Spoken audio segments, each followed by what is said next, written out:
57장에 있는 말씀 14절에서 21절까지의 말씀을 이 시간 함께 받으실 텐데요. 우리 잠시 자리에서 일어나셔서 경건한 마음으로 하나님 말씀을 함께 받도록 하시겠습니다.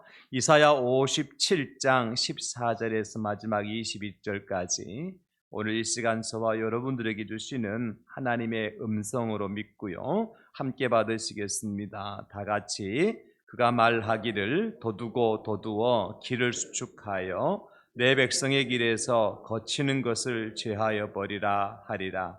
지극히 존귀하며 영원히 거하시며 거룩하다 이름하는 이가 이와 같이 말씀하시되 내가 높고 거룩한 곳에 있으며 또한 통회하고 마음이 겸손한 자와 함께 있나니 이는 겸손한 자의 영을 소생시키며 통회하는 자의 마음을 소생시키려 함이라.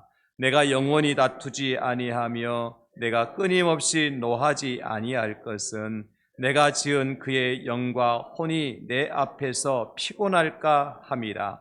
그의 탐심의 죄악으로 말미암아 내가 노하여 그를 쳤으며 또 내 얼굴을 가리고 노하였으나 그가 아직도 패역하여 자기 마음의 길로 걸어가도다. 내가 그의 길을 보았은즉 그를 고쳐줄 것이라. 그를 인도하며 그와 그를 슬퍼하는 자들에게 위로를 다시 얻게 하리라. 입술의 열매를 창조하는 자 여호와가 말하노라. 먼데 있는 자에게든지 가까운 데 있는 자에게든지 평강이 있을지어다. 평강이 있을지어다. 내가 그를 고치리라 하셨느니라. 그러나 악인은 평온함을 얻지 못하고 그 물이 진흙과 더러운 것을 늘 솟구쳐내는 요동하는 바다와 같으니라. 내 하나님의 말씀에 악인에게는 평강이 없다 하셨느니라. 아멘. 자리에 앉으시겠습니다. 오늘 함께 읽은 본문 말씀을 중심으로 여호와께서 입술의 열매를 창조하십니다. 이런 제목으로 함께 말씀의 은혜를 나누려고 합니다. 우리의 상태를 진단할 수 있는 몇 가지 질문을 먼저 여러분들 드리고 싶은데요. 다음 질문에 여러분 스스로 한번 대답을 해 보시기 바랍니다. 첫 번째 질문은 뭐냐면 나는 숙면을 취해야 할 시간임을 알면서도 밤을 지새울 때가 있다. 예스인지 노인지 한번 스스로 마음속으로만 이렇게 평가를 해보시기 바랍니다. 두 번째는 나는 몸에 필요한 칼로리 이상으로 먹고 마신다. 세 번째는 나는 운동해야 하는 줄 알면서도 하지 않는다. 네 번째는 해야 할 옳은 일이 무엇인지 알면서도 하지 않는다. 다섯 번째는 잘못인 줄 알면서도 유혹에 빠진다. 마지막 여섯 번째인데요. 이기적이지 말아야 함을 알면서도 이기적이다.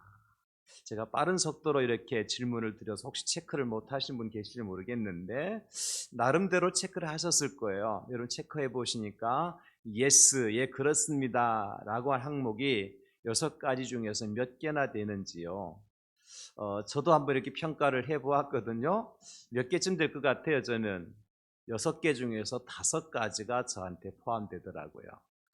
그래도 다행히 한 가지는 빠져서 다행입니다. 그 한 가지가 뭐냐니까 내 몸에 필요한 칼로리 이상으로 먹고 마신다. 이건 제가 아닌 것 같아서 그것을 제어 나머지는 저한테 다 해당되는 그러한 내용이더라고요. 여러분은 몇 개나 되는지 모르겠는데 혹시 이 질문 중에서도요 하나라도 단 하나라도 그렇다, 예스라고 대답한 분이 계시다면 그분은 보통 사람입니다. 특별한 사람이 아니에요. 보통 사람이에요. 왜 그러냐면 우리는 모두가 다 회복이 필요한 사람들이기 때문에 그렇습니다. 뭔가 회복이 필요하고 치유가 필요한 사람들이기 때문에 이런 질문에 대해서 예라고 대답할 수밖에 없다는 거죠. 그러면 왜 제가 이런 질문을 먼저 드렸을까, 여러분? 이유는 한 가지죠. 나를 아는 것, 나를 인식하는 것이 중요하기 때문이에요. 회복이라는 영어 단어가 리커버리거든요. RECORVY 리커버리인데 VRY 리커버리인데 이 리커버리의 맨 첫 글자가 R자로 시작되잖아요. 그 회복을 위해서 어떤 학자가 이 리커버리라고 하는 단어 첫 글자 머리 글자를 가지고 풀이를 했어요. 그 첫 글자 R자가 시작된 R자는 뭐냐? 리얼라이즈. 그래서 인식하고 인정하는 것으로부터 회복이 시작된다는 거예요. 누구나 회복돼야 될 부분이 있고 치료받아야 될 부분을 다 가지고 사는데 회복과 치료가 시작되려면 가장 먼저 뭐가 있어야 되냐면 인식과 인정이 필요하다는 것이죠. 예를 들어 그런 거겠죠. 나는 게임 중독이야. 그러면 내가 게임 중독이라는 사실을 인정하고 인식한 사람만이 치료가 가능한 거예요. 아니야. 내가 무슨 게임 중독이야. 나는 하루에 12시간 중에 10시간밖에 게임 안 하는데 무슨 게임 중독이야. 그런 사람은요. 절대로 게임 중독에서 치료받을 길이 없어요. 그러니까 무엇이든지 내가 예를 들어서 나는 위장병을 가지고 있어. 그런 사람은 어떻게 병원에 가서 진단을 받고 치료받을 수 있지만 아니야. 그냥 배가 아플 뿐이야. 라고 자기를 인식하지 못하고 인정하지 못한 사람은 치료받을 길이 열리지 않는 거예요. 그래서 회복의 첫 번째 단추가 뭐냐면 자기를 인식하고 인정하는 것이다. 그게 중요하다는 거예요. 그래서 대부분의 사람들은 어떻게 생각하고 사느냐 하면 이렇게 생각한다는 거예요. 나는 다른 누구의 말도 듣지 않아. 무엇이 옳고 그른지 내가 결정할 거야. 내가 명령을 내리고 내가 규칙을 세울 거야. 이 세상의 중심은 나기 때문이고 내 삶의 주인은 나기 때문이야. 나는 내 방식대로 살고 내가 하고 싶은 것 하고 하기 싫은 일은 하지 않겠어. 아무도 내 삶에 대하여 명령할 수 없어. 그럼 어떻습니까? 이런 마음을 가지고 있는 사람은 진짜 회복이 필요한 사람이겠죠. 그죠? 그런데 너무 도가 지나친 상황이기 때문에 회복에 어려움을 겪을 수밖에 없다는 거예요. 오늘 주보 컬럼에 제가 리고렌 목사님의 이야기를 조금 이렇게 옮겨 나왔습니다. 그 리고렌 목사님께서 방금 말씀드린 나는 누구의 말도 듣지 않을 거 내 인생의 주인은 나고 내가 하고 싶은 일하고 하고 싫은 일은 안 하는 거야. 이렇게 생각하고 살아가는 사람에 대해서 다음과 같이 분석을 하셨더라고요. 불안정한 사람일수록 지배하려는 속성이 강하다. 제가 이 말을 듣고 누가 바로 떠올랐느냐면 저 북한의 김정은이가 떠올랐어요. 오랜 세월 동안 독재 정권을 유지하려고 보다 보니까 안정적이에요? 불안정이겠어요? 그 사람 마음속에는 늘 불안이 있겠죠. 그죠? 알잖아요. 독재 정권 나중에 어떻게 결말되는지 역사를 통해서 김정은 씨도 알 수 있을 거란 말이죠. 그러니까 늘 불안하기 때문에 어떻게 해요? 무언가를 좀 지배하려고 하는 속성이 강한 거예요. 그런가 하면 불안정한 사람일수록 자신뿐만 아니라 다른 사람들 혹은 상황을 지배하고 싶어 한다. 여기에는 저 러시아의 누구죠? 푸틴과 같은 사람이 포함되지 않을까요? 그 전쟁을 일으켜서라도 자기의 정권을 유지하고 싶은 안정을 뭔가 차지하고 싶어하는 그런 마음속에 뭐가 있는 거예요? 불안정한 영적인 마음의 상태가 자리 잡고 있는 거예요. 그러면서 이 리고렌 목사님이 이런 사람들은 하나님의 역할을 가로채는 사람들이다. 정확하잖아요. 그죠? 김정은은 자기가 신이라고 하나님이라고 이렇게 하고 북한 주민들은 김정은을 신처럼 하나님처럼 그렇게 섬기고 있지 않습니까? 그 몸에 어떤 바탕에서 그런 게 출발하느냐면 불완전한 상태. 내가 안정을 차지하지 못해. 뭔가 불안해. 내 인생이 끝날 것 같아. 내가 지금까지 큰 소리 치고 살았는데 앞으로는 그렇지 못할 것 같아 라고 하는 불안정한 사람일수록 이런 지배하려고 하는 속성이 강하다고 말하고 있는 것입니다. 그러나 여러분, 그런가 하면 우리가 잘 아는 인생의 삼중고를 겪고 믿음으로 승리했던 사람 헬렌 켈러 같은 분은 우리가 잘 아는 것처럼 듣는 것도 말하는 것도 보는 것도 이렇게 제대로 하지 못했던 헬렌 켈러는 인생을 승리했잖아요. 믿음으로. 그는 이렇게 말합니다. 문이 하나 닫히면 다른 문이 하나 열리기 마련이다.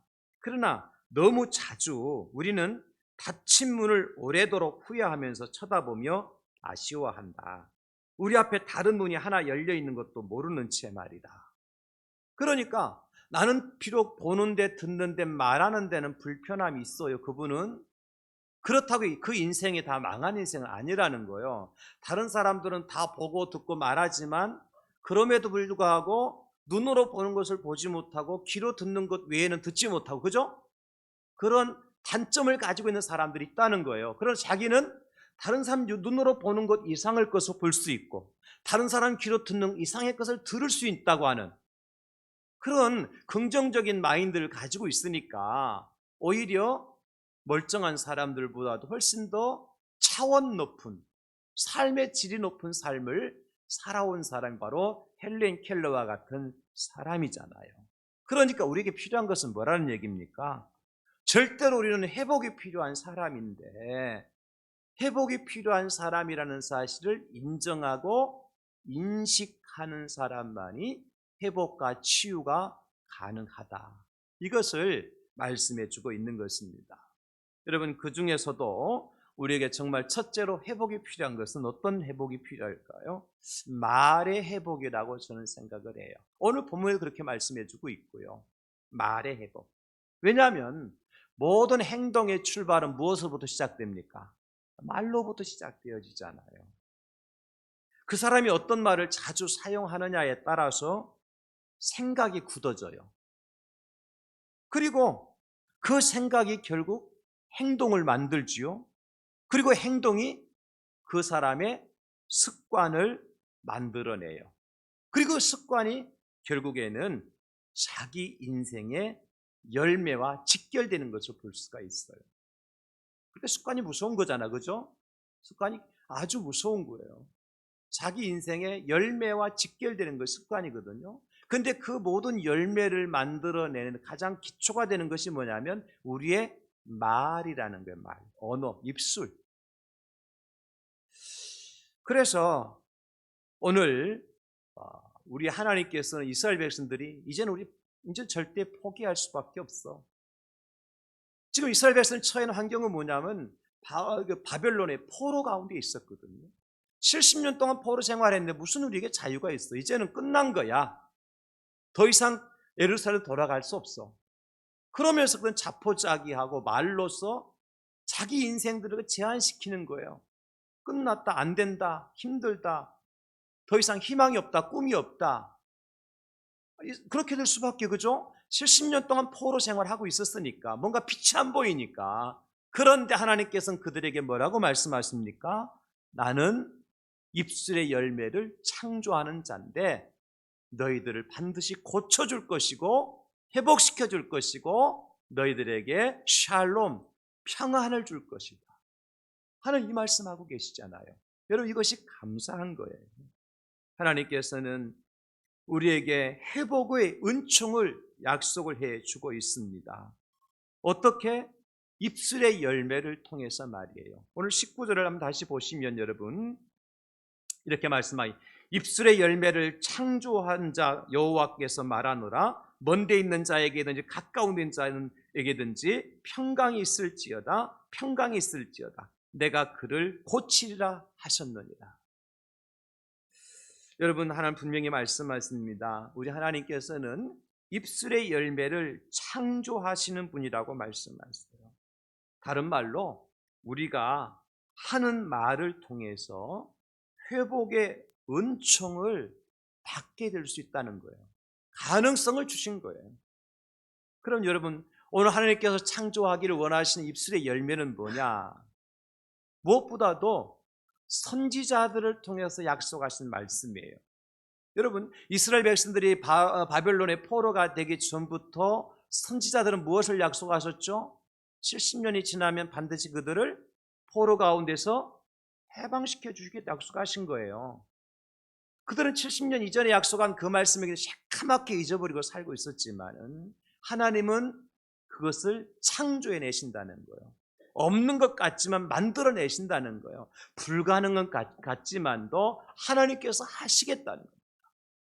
선지자들이 말씀하신 것 그대로 이루어 주시겠다는 거예요. 약속하신 것 하나님께서 만들어 주시겠다는 거예요. 여러분 이 말씀 믿으실 수 있기를 주님의 이름으로 축원합니다.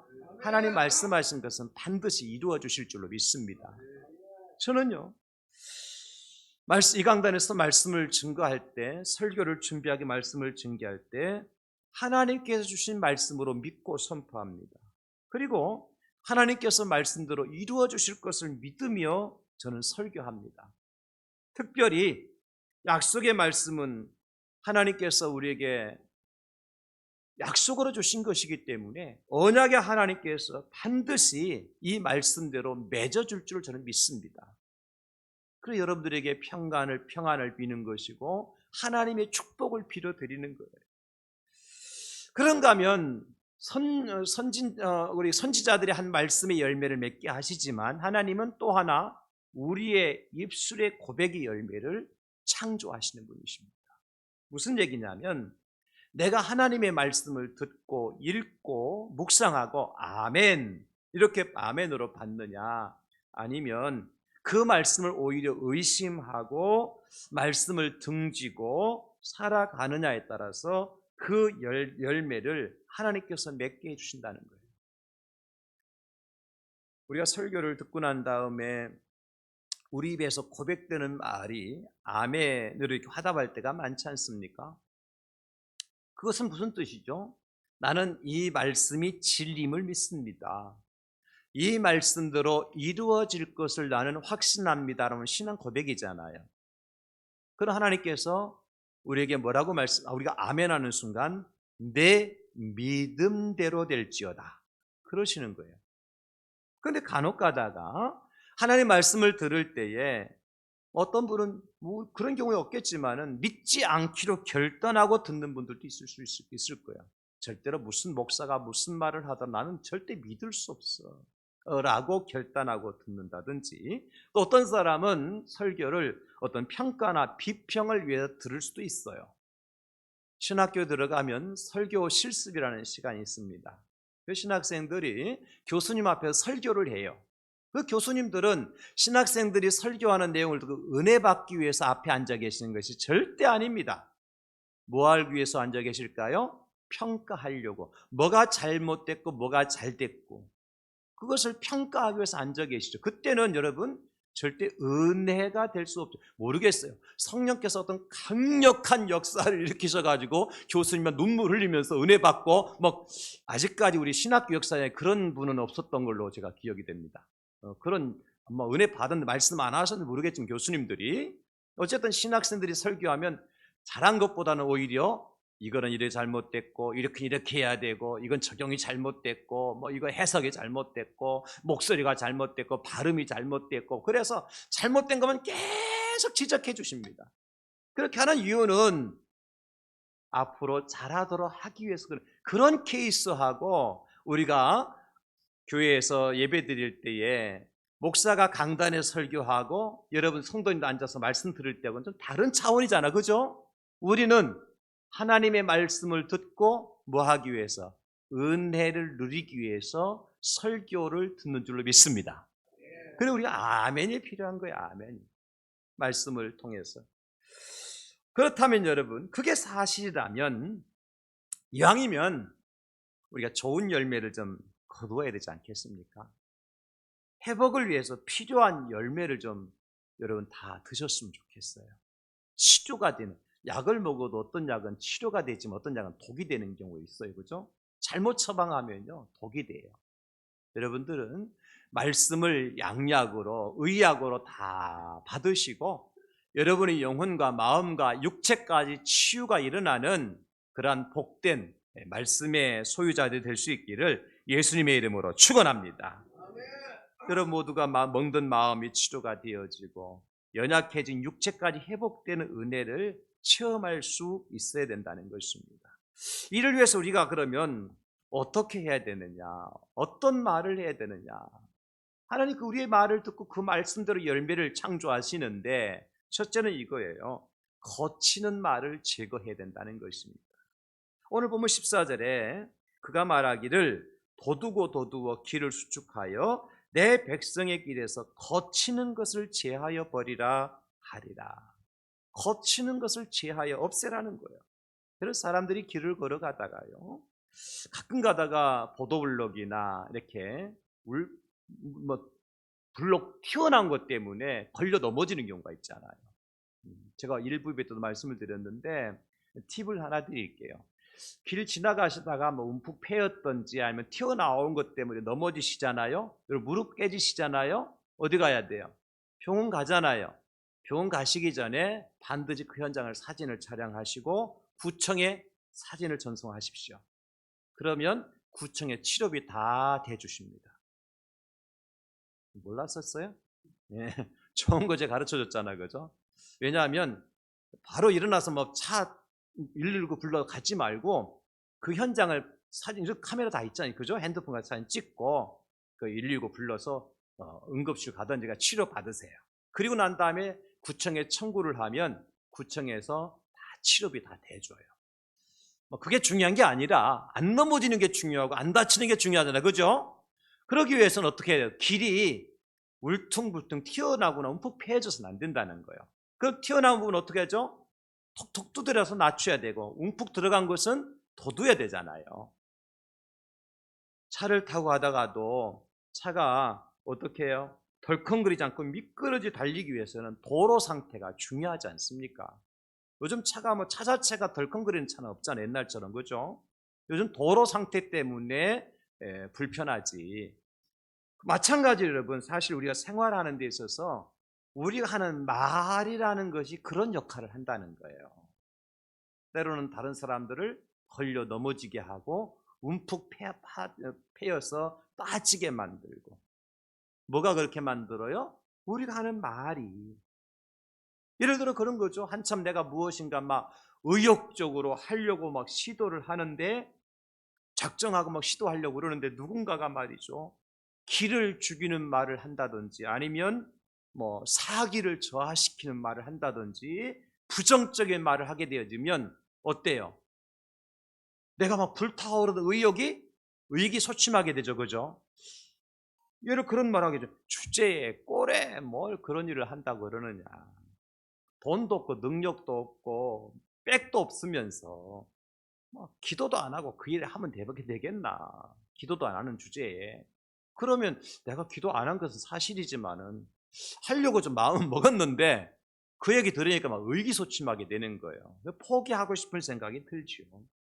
그러므로 여러분, 실제로 우리가 누군가에게 도움을 주지 못한다 할지라도 절대로 뭐 기를 죽인다든지 사기를 저하시킨다든지 부정적인 말, 무시하는 말, 마음에 상처가 되는 말은 결국 그 말을 하는 자신뿐만 아니라 듣는 사람에게도 절대 유익하지 않다는 걸 우리 너무 잘 알잖아요. 그렇죠? 특별히 다른 사람을 위해서 하는 말이지만은 뭐 그걸 뭐 넘어뜨리려고 하는 말은 아니잖아요. 위해서 하는 말이잖아요. 한번 돌다리도 두들겨 보고 지나가라 할 수 있죠. 지금 그렇죠? 그러나 그 말을 하고 난 나 자신도 결코 유쾌하지 않다는 것을 저는 많이 체험합니다. 저는 말을 많이 하는 목사니까요.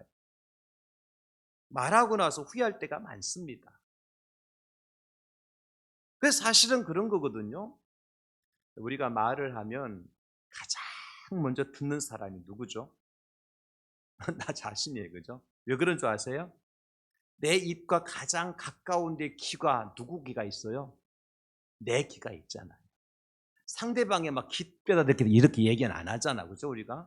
저하고 제가 말씀을 드리지만 여러분들이 귀 위치하고 제가 말하는 제 귀 위치, 제가 훨씬 더 가깝거든요. 거리가 가깝잖아요. 그래, 여러분들의 가는 시간이 있어요. 음파가. 저한테 오는 음파의 시간이 있어요. 훨씬 가까운 제가 먼저 듣고요. 듣는 소리보다도 말하기 전부터 저는 알고 있잖아. 그죠? 그러니까 가장 큰 영향을 받는 사람은 말을 듣는 사람이기보다도 말하는 사람이에요. 사실은. 그게 실제예요. 그러니까 그 말의 열매를 가장 먼저 볼 가능성이 높은 사람은 본인 자신이라는 거예요. 그럼 내가 괜히 손해볼 말을 할 필요가 있어요, 없어요? 필요가 없죠, 그죠? 내가 손해볼 필요가 뭐가 있어요, 도대체 그런 말을 해서. 상대방이 뭐 예를 들어 잘 알아듣고 그런가 보다. 그래서 좀 개선되고 좋아지면 좀 다행인데 뭐 그렇지 못할 경우는 어떻게 돼요? 사람도 잃고 나도 마음이 안 편하고 전혀 유익하지 못한 것 같아요. 제가 경험하는 바지만은 내가 누군가를 말이죠 폄하하고 거리끼게 하는 말을 하게 되면 절대 제 마음이 편하지 않읍니다. 그런 경우를 수도 없이 체험하며 살아요. 때로는 분이 풀리지 않아서요 그냥 말을 내뱉어요. 그리고 나면 내가 속이 시원해야 될 거 아니에요? 여러분 속이 시원합니까? 아이고 괜히 그런 말 했네. 안 한 것만 못하네. 오히려 그런 것들이 더 마음에 쌓여요. 후회만 남아요. 오히려 내가 더 불편하고 후회스럽고 나 자신이 더 비참해지는 것을 체험하게 됩니다. 그래서 필요한 것이 뭐냐면 거치는 말을 제거하는 훈련이 필요한 거예요.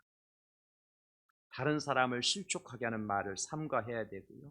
특별히 공동체 안에서 함께 으쌰으쌰하고 나가야 되는데 내 말이 걸림돌이 되어지고 누군가를 넘어지게 하고 실족하게 하는 말이라면 여러분 철저하게 제거하십시오. 우리 입 밖에 낼 필요가 없는 거예요. 그렇지 않아도 힘이 버거워가지고 땀을 뻘뻘 흘리면서 간신히 무슨 일이 내가 맡겨진 일을 내가 차고 나가는데 말이죠. 우리 그런 경우 있잖아, 그죠? 교회에서 일을 맡겨줬는데 내가 능력이 부족해. 힘이 딸려. 그럼에도 불구하고 교회에서 맡겨준 일이니까 내가 책임지고 해야지. 의욕을 가지고 땀 뻘뻘을 누구나 다른 모르죠. 그걸 갖다가 막 기도를 시켰는데 기도를 안 해봤는데 어떻게 집에 가서 밤에 한숨 잠도 못 자고 기도 준비하잖아요. 그래서 기도하려고 앞서서 하는데 나중에 뒤에선 저것도 기도라고 그래. 뭐 그러면서 다른 사람 기도하는 소리 못 들어봤나? 그래 버리면은요 어떻습니까? 맥이 풀리는 거죠. 그 찬물 끼얹는 말, 분위기를 깔아앉게 하는 말, 전혀 공동체에는 유익이 되지 않잖아요. 그럼 우리 대신에 어떤 말을 해야 되겠어요? 오늘 본문에 말씀하고 있잖아요. 도두는 말을 하라. 14절에 그가 말하기를 도두고 길을 수축해라. 돋구어주는 말, 용기를 복돋아주고 더욱더 활기를 넘치게 만드는 에너지를 더해줄 수 있는 말이 분명히 있단 말이죠. 그것은 긍정적이고 조금은 생산적인 말이 되겠죠. 성경은 우리에게 뭐라고 말씀하시느냐면 내 시작은 비록 미약하지만 나중은 심히 창대하게 되리라. 얼마나 힘이 생깁니까, 여러분? 여러분 그 말씀 듣고 정말 재미없네. 그럴 분 누가 계세요? 저는 이 말씀 늘 붙들고 기도하거든요. 우리 교회가 지금 미약하지만 나중은 심히 창대하게 될 그 약속하신 하나님 말씀을 믿고 기도한단 말이에요. 힘이 생겨요. 용기가 생겨요. 작은 자가 천명을 이루고 약한 자가 강구를 이룰 것이니라. 얼마나 힘이 됩니까? 하나님 주신 약속의 말씀이에요. 우리가 그런 말을 해야 되지. 내가 기도하다가 실수했으면 이번엔 실수했지만 자매님, 형제님, 다음에는 하나님께서 정말 은혜 주셔서 모든 성도들에게 하나님께 감동이 될 수 있도록 역사하실 거예요. 힘내세요. 누구든지 실수를 할 수 있습니다. 처음부터 잘하는 사람 없습니다. 그렇게 얘기해 주면 실수했더라도 어떻습니까? 용기가 생기잖아, 그죠? 그게 우리가 복돋아 주는 말이에요. 복돋아 주는 말. 성경에 보면 우리가 너무나 잘 아는 예화가 나오잖아요. 모세가 12지파의 두령들을 가나안 땅 정탐꾼으로 파송해요. 가나안 땅을 살펴보고 오라는 거예요. 12사람이 갔다 왔어요. 두루두루 12사람 다 동일한 것을 보고 동일한 땅을 밟고 왔어요. 그리고 가나안 땅에 포도송이까지 어깨 메고 왔어요. 와서 보고를 하잖아요. 여호수아와 갈렙이 뭐라고 보고하죠? 하나님이 우리와 함께 하시면 저들은 우리의 밥이라. 지금 이스라엘 백성은 40년 동안 고생하면서 지금 가나안 땅을 바로 눈앞에 두고 있잖아요. 그 말을 들은 백성은 어떻을까요? 역시 우리 하나님 최고야. 우리가 들어갈 가나안 땅은 역시 젖과 꿀이 흐르는 땅이야. 우리는 그냥 들어가기만 하면 돼. 왜? 하나님께 밥상 차려놓으셨으니까. 잔치집에 들어가기만 하면 돼. 아마 그랬을 거 아니에요? 그 나머지 10사람들은 뭐라고 고백해요? 아니, 우리가 저들을 향해서 보니까 우린 저들에 비하면 메뚜기에 불과하다. 그러는 거예요. 여러분, 메뚜기 잘 아시죠? 어렸을 때 메뚜기 잡아 아마 가지고 노신 분 계실 텐데요. 메뚜기 잡으면 가장 먼저 하세요? 뒷다리 딱 2개 딱 잡잖아요. 그리고 방앗방앗 찢잖아요. 그래서 조금 방앗치다가 다리가 어떻게 돼요? 똑 떨어져요. 힘 없어요, 그거. 이게 메뚜기예요. 이걸 너무너무 잘하는 이스라엘 백성들이 어땠어요? 마음이 낙심이 되잖아요. 하나님 차라리 우리를 저 애굽에 죽든지 광야에 죽든지 여기까지 끌고 와도 우리 죽기만 그 돌 들어서 모세를 치려고 했어요. 여러분 어떻습니까? 그게 뭐 그들에게 유익한 말이겠어요? 그런데 하나님은 그 입술의 열매를 창조하시는 분이라서 요수와 갈렙 외에 다른 사람들은 다 광야에서 요단을 건너지 못하고 죽임을 당해요. 입술의 열매를 창조하셨죠? 말한 대로 되는 거예요. 여러분 그렇습니다. 우리가 썩은 사과를 드시더라도 썩은 사과는 몸에 좋은 거야. 그러면 드시면 어떨까요? 약이 되는 거예요. 약이 되는 거예요, 진짜. 그런데 아무리 성한 성주 사과 어디 유명한 대구 사과를 갖다 드시더라도 이 장마철에 이 사과 먹어봤자 농민들이 약을 엄청나게 줬기 때문에 이거 몸속에 들면 독이 되는 거야. 그러면 잡숴보세요. 진짜 채입니다. 독이 되는 거예요. 그렇다니까요. 저는 사과 그냥 껍질 안 벗기고 먹습니다. 농약 준 거 쉽게 나갔을 것이고 하나님께서 내 몸뚱아리 만드실 때 이 정도 중화시키지 못할 정도 연약하게 만드신 분 아니니까 껍질째 먹어야 약이 된다. 그러니까 제가 농약 중독은 아직 안 됐어요. 무슨 얘기인지 아시겠죠? 힘이 붙이는 일을 하면서도 이것이 나한테 유익하다고 생각하고 일을 하게 되어지면 감당하면 어떻습니까? 결과는 감사할 결과가 만들어져요. 근데 아무리 쉬운 일을 하면서도 말이죠. 무익하다고 생각해. 이거 무슨 일도 아닌 것 그러다 보면은 일 망치고 다쳐요. 사고 나요. 그럴 때가 있잖아, 그죠? 그래서 성경은 우리에게 이렇게 권면합니다. 여러분 보실까요? 에베소 4장 29절이에요. 에베소 4장 29절 다 같이 한번 읽어볼까요? 시작. 무릇 더러운 말은 너의 입 밖에도 내지 말고 오직 덕을 세우는데 소용되는 대로 선한 말을 하여 듣는 자들에게 은혜를 끼치게 하라. 아멘입니까? 아멘입니다. 하나님 입술의 열매를 창조하신 분이라니까요. 그렇다고 할 것 같으면 우리가 더러운 말, 내 입에서 나와서는 안 될 말을 할 필요가 뭐가 있어요, 여러분? 내 입에서 더러운 말이 나간다는 건 내 안에 뭐가 있다는 얘기예요? 더러운 것이 있다는 거예요. 그 나를 괜히 추저분한 사람 만들지 말자고요. 그죠? 내가 하나님의 거룩한 백성인데 내 자신을 그렇게 추저분한 사람, 더러운 인간 만들지 마요. 뭘 통해서? 말을 통해서. 말이 그 사람의 인격이에요, 여러분. 인격. 근데 안타깝게도 우리가 자주 하는 실수 중에 하나가 뭐냐면 같은 입으로 때로는 하나님을 찬양하고 또 같은 입으로 사람을 비난하고 상처를 주는 말을 한다는 거예요. 같은 입으로 아멘하고 또 같은 입으로 하나님을 저주한다. 이게 참 우리가 자주 범하는 실수 중에 하나예요. 야고보서 3장 9절로 11절 말씀 보십시오. 이렇게 말씀하고 있잖아요. 이것으로 우리가 주 아버지를, 이것이 뭐냐, 우리 입이에요. 주 아버지를 찬송하고 또 이것으로 내가 아버지를 찬송했던 바로 그 입으로 하나님의 형상대로 지음을 받은 사람을 저주하나니. 한 입에서 찬송과 저주가 나오는도다. 내 형제들아, 이것이 마땅하지 아니하니라. 샘이 한 구멍으로 어찌 단물과 쓴물을 내겠느냐. 성경에서 이런 역할을 한 존재가 있죠. 누굽니까? 뱀입니다. 사탄입니다. 뱀은 혀가 몇 개예요? 2개입니다.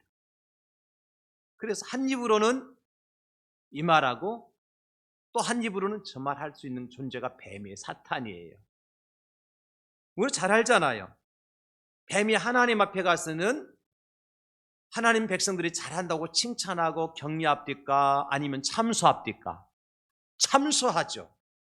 사람들에게 와서는 너희들 잘한다 하고 뭐 그렇게 해야 된다고 얘기하는가요? 아니면 너희 그렇게 하면 안 된다, 죽는다 그렇게 얘기합니까? 너희들 하는 거 잘한다고 얘기해요.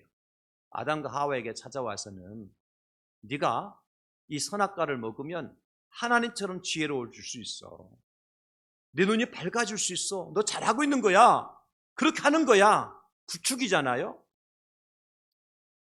사탄이 하나님 앞에 가서는 욥에 대해서 뭐라고 얘기하죠? 하나님 도대체 욥이라는 사람이 괜시리 저렇게 하나님을 경외하고 어렵게 사는 줄 압니까? 뭐 하죠? 참소해요. 이게 사탄이에요.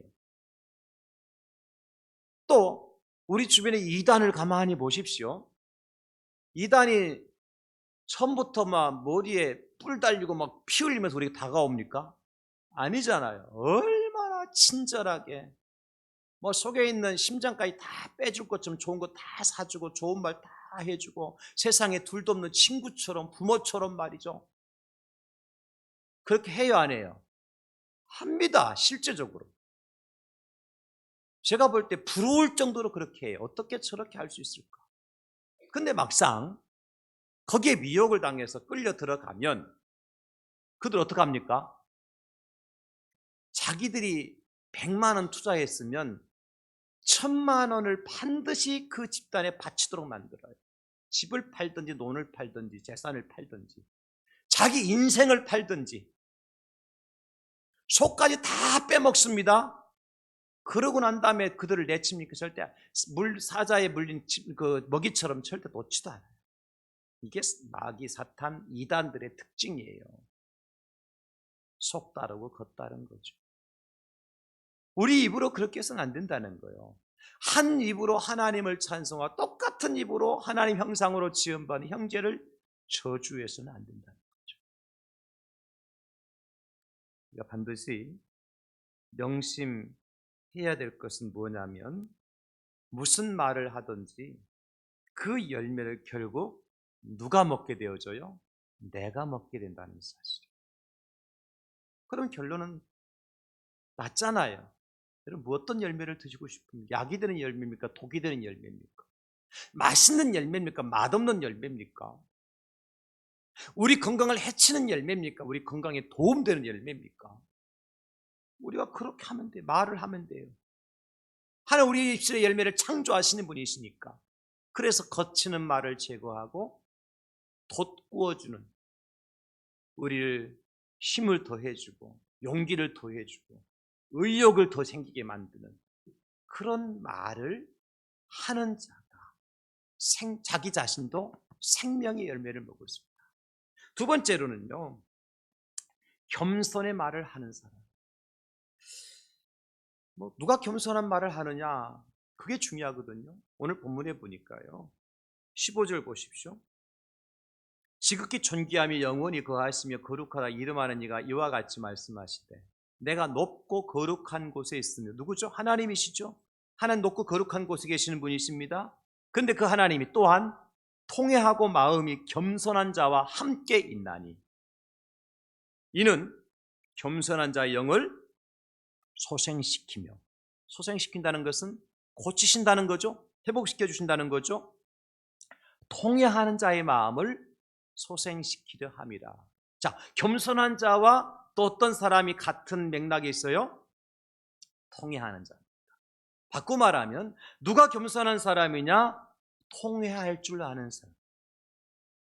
나의 죄를 하나님 앞에 자백하고 고백하고 내가 죄인임을 인정하고 인식하고 하나님 앞에 나를 내려놓는 사람이 통회한 자요, 자백한 자요? 그 사람이 어떤 사람이요? 겸손한 사람. 그 겸손한 자의 말에 입술의 열매를 창조하신다, 하나님께서. 그렇게 정리할 수 있습니다, 여러분. 사도 바울을 보십시오. 예수님 만나기 전에 얼마나 기고만장했습니까? 그럴 수밖에. 세상의 최고의 학문을 배운 사람이에요. 가말리엘의 문화에서 공부를 한 사람. 그 사람은 로마 시민권을 가진 사람이에요. 돈 주고도 살 수 없는 로마 시민권. 그런가 하면 율법으로 말하면 유대인 중에 유대인이에요. 누구도 율법으로 따져서 바울과 이길 사람이 없어요. 율법을 다 지킨 사람이에요. 세상적으로 말하면 완벽한 사람이에요. 모든 걸 갖춘 사람이에요. 그러니까 기고만장할 수밖에요. 나를 따라올 자가 누가 있어요? 나보다 더 나은 입장인 사람 누가 있어요? 바울보다 더 강한 사람 누가 있어요? 없어요. 기고만장했죠. 그런데 그런 바울이 예수님 만나고 다메섹 도상 예수님 만나고 꼭 쿨해지잖아요. 통역하고 자복하잖아요. 그리고 난 다음에 바울의 입에서 나오는 말이 뭔지 아시겠습니까? 여러분 보십시오. 고린도전서 4장 13절입니다. 비방을 받은 즉 권면하니 우리가 지금까지 세상의 더러운 것과 만물의 찌꺼기 같이 되었다. 세상의 더러운 것을 보고들랑은, 세상의 찌꺼기들 보고들랑은 나 바울인 줄로 알아라, 그 말이에요. 자기를 그렇게 낮춰요. 그게뿐입니까? 고린도전서 15장 8절에 보면 맨 나중에 만삭되지 못하여 난 자 같은 내게도 보이셨느니라. 만삭되지 못하여 난 자는 어떤 사람이에요? 칠삭둥이, 팔삭둥이죠. 모자란 사람이에요. 쉽게 말하면 인큐베이터 들어가야 될 사람이에요. 그래야 사람 노릇하는 거예요. 자기 스스로 사람 노릇 못한다는 거죠. 그만큼 바울은 자기 자신을 낮추고 있잖아요. 에베소서 3장 8절 모든 성도 중에 지극히 작은 자보다 더 작은 나에게 이 은혜를 주신 것은 측량할 수 없는 그리스도의 풍성함을 이방인에게 전하게 하시고, 어떤 사람이라고요? 모든 성도들보다 또 지극히 작은 자, 성도들 중에 지극히 작은 자보다 더 작은 나에게. 이게 겸손이에요. 결국에는 바울은 이렇게 고백하더라고요. 디모데전서 1장 15절. 우리 한번 같이 바울의 마음을 가지고 우리가 이런 사람입니다, 이렇게 고백합시다. 시작. 미쁘다 모든 사람이 받을 만한 이 말이요 그리스도 예수께서 죄인을 구원하시려고 세상에 임하셨다 하였도다. 죄인 중에 내가 괴순이라. 네가 죄인 중에 괴수가 아니라 내가 죄인 중에 괴수다.